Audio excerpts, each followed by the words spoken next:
Not only did he launch the war without any kind of congressional authorization, no authorization of the use of force, no formal declaration of war, he also did it unilaterally in contravention of his own campaign promises when he was elected.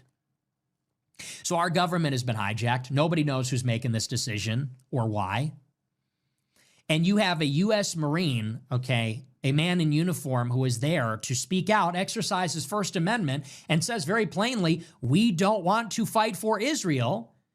Capitol Police and our own representatives, a Republican senator, tackle him, break his hand, violently rip him out of the chamber. And we all know the real reason. They did it to silence him.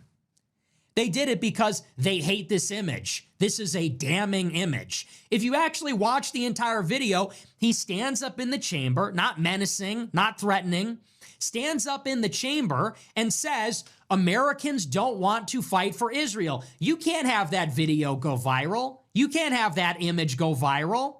That's why they leapt on him. That's why they moved to tackle him. And that's why they tried to so violently remove him. That's why they kicked his ass.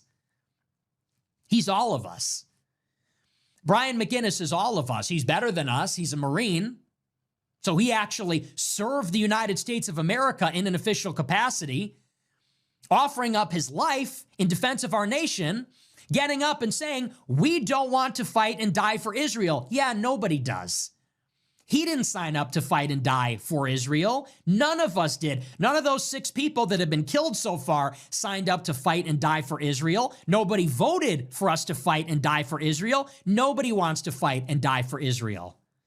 And it is a combination of our own security state and our own representatives that are silencing us. If an armed service member who is supposed to be fighting the war that no one voted for, if he exercises his civil rights inside the people's house, he gets his ass kicked, he gets his hand broken, he gets violently dragged out.